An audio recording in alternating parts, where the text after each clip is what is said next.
Executive Order 14067. Damn, you have to be a decoder to figure this stuff out. Well, that's exactly what we're going to do in this video today.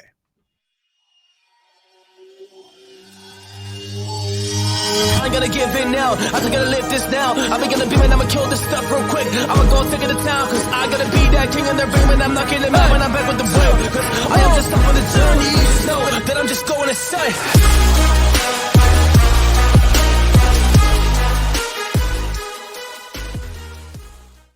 Warriors rise. Grand rising. Good evening, warriors all over the world. Start out with an attitude of gratitude. First of all, I love you from my family's heart to yours as we head into the holidays. Man, we're going to go over Executive Order 14067, and I'm going to decode this for you. Remember, don't listen to what they say, follow what they do. So my name is Coach JB. I am the top health, mindset, crypto, and business coach in the world. Remember, what you believe in your heart, you think in your mind, will eventually become your words and become your reality. If you can see it in your mind, eventually you can hold it right here in your hands. What you repeatedly do gets ingrained in your subconscious mind. What gets ingrained in your subconscious mind becomes an unconscious activity. Okay, so we're going to dive right into this. At the end of this video, I'm going to show you how you can get into Ripple pre-IPO as this case settles. Brad Garlinghouse said they are going to IPO when the case settles. So at the end of this video, I'm going to show you how you get into Ripple pre-IPO. All right, so let's dive right into this. So I shared with you guys Executive Order 14067. Okay, so we're on page 33 of, let me show you. This is a Financial Stability Oversight Council annual report. Okay. And in here, they talk about Executive Order 14067. Now, what I'm here to do, why is this channel here? I'm here to help make the complex simple. I came from the banking industry. I was a VP at a bank. I understand the banking system at a very deep level. Back then, we were working on fintech in 2012, all the way through 2017 when I became an executive. Fintech has been transitioned for a very long time. The bank started working on moving into blockchain technology around 2017 very heavily, and they are all set up ready to deploy. What we're waiting for is regulation. XRP, Ripple versus the SEC. That's exactly what it's about to move in the new Howey test. Okay, so we have to pay attention to their words. They're saying cryptocurrency is a fraud, and I'm going to decode this with you guys together so that we can understand the game so we don't get played. Okay, so this is on page 33 of the Financial Stability Oversight Council annual report. So this would be a great video to send to your friends and family so I can break this down to them to help them understand what the media is doing right now. They're trying to make you think cryptocurrency is a fraud, and I'm going to share with you exactly why inside of this document right here. They don't want you stacking cryptocurrency, okay? They don't want you becoming your own bank. What does that do? That would collapse the system, the banking system. The banking system and monetary system is basically who runs this country, okay? Whoever controls the money, controls the information, controls the people. It's always been that way in history over and over again. It's nothing new under the sun. Okay, so let's dive into this. So Executive Order 14067, ensuring responsible development of digital assets. The report found that financial stability vulnerabilities fall into two categories. This is an important part of this document. The first category arises in the interconnections between the digital asset ecosystem and the traditional finance system. Key, remember, hold that in your mind. Such interconnections would broaden the effects of shocks that originate inside the digital asset ecosystem. What they're talking about is the volatility in cryptocurrency, right? So attaching the ecosystems to the financial system with a massive amount of volatility, that's what they're worried about. That's what they're saying. Such interconnections, okay, I already talked about that. The second, okay, listen to this. The second category covers a set of vulnerabilities primarily confined to the digital asset ecosystem, including the potential for drop in asset prices, financial exposure via interconnections inside the ecosystem, operational vulnerabilities. Okay, this is key right here. Funding mismatch, FTX, and all these things collapsing, and risk of runs. This is the one right here that caught me. I've been telling you guys very long. This is their documents. This is the government documents.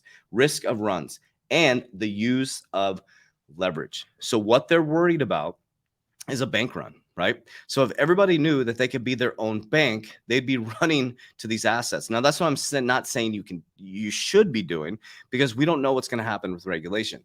So we need to understand how they're separating the words. Okay, so cryptocurrency is currency. When they say it's a fraud, they're talking about things like Dogecoin. Dogecoin can be used, and I'm not saying it's a fraud. I'm just taking it from their mindset. We need to get into their mind to know the game.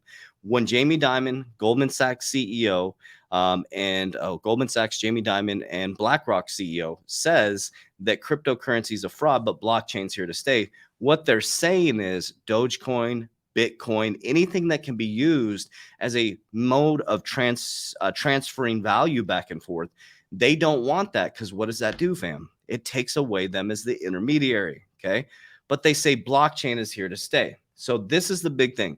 Risk of bank run. So digital assets are here to stay. They're just trying to balance the system, get it set up, get the regulation so that they could bring the private and public sector together and have the blockchain technology, the ISO 20002 system. You got Algorand, XLM, XRP. We got who else is part of that? R3 is part of that. You got Ethereum that's part of the whole ecosystem, which I'm going to show you a little bit more. We're gonna go deep in this one, okay? So this will be a great one to send to your friends and family, if I didn't say that already. Okay, now here's the Executive Order 14067. Okay, this is from the White House. I wanted to go to Section 9, definitions for purpose of this order. The term blockchain refers to distributed ledger technology. Okay, we're going to separate the words blockchain and cryptocurrency, and I'm going to show you why they say this, why they're saying crypto's a fraud and blockchain's here to stay. Where data is shared across networks, that creates a digital ledger of verified transaction and information among network participants, and the data typically linked using cryptography to maintain the integrity of the ledger and execute other functions, including transfer of ownership of value. That's what XRP does. It transfers value across a system. That's why they threw out the case against Ripple, because it is one of the only digital assets right now that can solve the liquidity problem within the world. Okay, it can solve the liquidity problem within the world. So I would say, if I was in their brain, I would be defining XRP as a blockchain technology, a distributed ledger technology. Obviously, it runs on distributed ledger technology, and I think that's why they're trying to make it a security and not a currency, right? So let's just put that into our thinking bank. The term cryptocurrency refers to a digital asset, which we believe XRP is, and it's being used as a digital asset, which may be a medium of exchange for which generation of ownership records support through a distributed ledger technology that relies on cryptography such as blockchain. So when they're saying cryptocurrency is a fraud and blockchain's here to stay, they're okay with the blockchain, the distributed ledger technology. Why? Because when they have that in their system, that's the only way they're going to survive. We don't need intermediaries anywhere. But if they have distributed ledger technology, R3, if they have Ripple, JPM has Onyx, when they have their own distributed ledger technology, it's going to cost them pennies on the dollar to send your money. They're going to charge you a margin, which is going to increase their profits like crazy. When velocity of money starts to move really fast, they can lend it much faster, and they can charge you exorbitant fees, which is not going to be that much to you. So you're going to be paying 30 cents when you used to pay $35 for a wire through the SWIFT system. You see what I'm saying? So they're trying to balance you not bank running and going to Dogecoin or Bitcoin and running your own monetary system. They don't want us in our own monetary system. So now that we've defined the difference of why they're saying blockchain, I hope that makes sense. Comment down below if that made sense. I'm trying to really demystify this for you. They're saying blockchain is here to stay because that's distributed, but that's crypto runs off of blockchain. It's the transfer of value that is cryptocurrency. They're talking about Dogecoin, and I'm not picking on Dogecoin. I'm just telling you, Dogecoin can be used as a means of value. It can transfer value. That's why they don't want Dogecoin. That's why they don't want Bitcoin, supposedly, but they allow their wealthy clients to invest in Bitcoin. So I digressed on that part. Okay, so let's dive into this. I highly recommend you guys check out www.blockdata.tech. There's so much great information on this website, so I want to give them a shout out. They come out with the greatest documents, okay? So this is off of blockdata.tech, okay? Top banks investing in crypto from 2021 to May 2022. Why would banks be investing in crypto companies if crypto is a fraud, okay? Put that in your memory bank. Morgan Stanley, Look at all these number of investments. Goldman Sachs, 5, BY Mellon, 3, Commonwealth Bank, 4. This is investments in companies. It's not using the technology. It's investing in the company. Citibank has 6, UOB 7, HSBC 1, which Consensus, think about that. Consensus is massive in the ecosystem. Wells Fargo 2, and you have, I can't even pronounce this last one, KB, some foreign bank, 8, right? These are just some of the banks that are investing, putting their money into crypto and blockchain companies. Okay. Crypto and blockchain companies. Crypto is here to stay, family. You just got to make sure you're investing in real companies. Okay. Here's another document from Block Data. This shows you the evolution of the payment systems, like the fintech, the financial technology outside of the traditional banking system. You have all these ecosystems that are being built. July 2017, Revolt launched crypto trading services all the way to Shopify on December 21st, enabling its merchants to mint and sell NFTs on the platform. Everybody is getting set up. So what you're experiencing is this delicate balance in between them, the commercial banks, not wanting to bank run. That's why the central banks want a CBDC, and that's why they have a master account with the central bank that all the exchanges are going to need to run the monetary system through, and everything is going to interconnect with ISO 20002. All those tokens in that ecosystem are going to connect this new Web3 system together, and then we're going to move into technology from industrial, okay? You're just watching the evolution of that, okay? So let's dive into this. This was on December, sorry, what was the date? It was just recently, I think a couple days ago. So this is, oh, where'd it go here? Okay, so awesome. this is, geez, come on, JB. This is Davos, okay? We know Davos. They get to come together in Davos every single year, the World Economic Forum, right? They come together, the wealthiest people in the world, to whatever they do, okay? So why open source for financial services, digital assets, and CBDCs?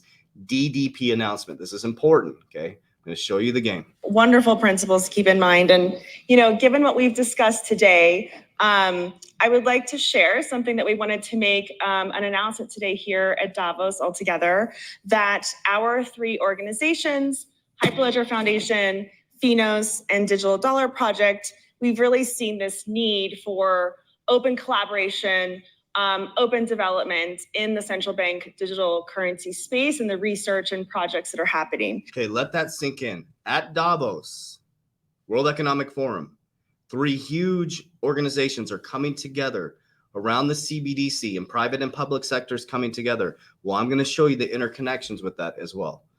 So for this reason, we're coming together to start an initiative, the Open Digital Currency Initiative, to promote open source collaboration and governance in the CBDC space. Our aim is to promote the open collaboration development of central bank digital currencies involving all kinds of stakeholders, not just central banks, but those who are helping central banks and anyone else who's involved in this space, so that we can develop really publicly shared resources and avoid duplicating efforts. From our perspective, we really think that most CBDCs are going to be quite similar in essence, and not too different from each other. And so there's really a lot of benefit from collaborating on shared resources. Okay, so they're collaborating on shared resources, coming together in Davos and making the announcement at Davos. Okay, so this is Hyperledger Foundation. She's part of the Hyperledger Foundation. So let's dive into Hyperledger and how massive they are. So I want to show you the game so you don't get played. Okay, Hyperledger, this is off of Block Data. Okay, Hyperledger Foundation is massive. Okay, so Hyperledger Foundation has a team of 500 to 1,000 people, but I think the most important thing is to look at their customers and partners. Okay, so we're going to scroll through some of these. There's hundreds of partners. BYN Mellon, okay? You got Trade Finance Registry, CME Group, Snap, I thought that was Snapchat, SnapCert, okay? R3, which is with Wells Fargo, okay? Accenture, we know Accenture is deep in the system, okay? We got Ethereum Alliance, Enterprise Ethereum Alliance, okay? We got Accenture again.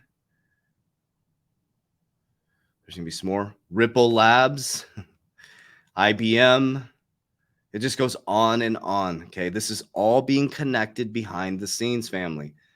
I just don't want you guys to get played. Hedera Hashgraph, HBAR, Wells Fargo. Okay. Is that T-Mobile? T-Labs blockchain? Looks like T-Mobile. I mean, it just goes on and on. I can keep clicking on this. We can have fun with this and just go through and look. The whole system is being connected right now. Hyperledger. Okay. Okay. She's from Hyper. I'm like, I'm all excited. Hey. So Hyperledger. Okay. There's a Hyperledger there. Then you got the digital dollar project that she talked about. Okay. Now the digital dollar project.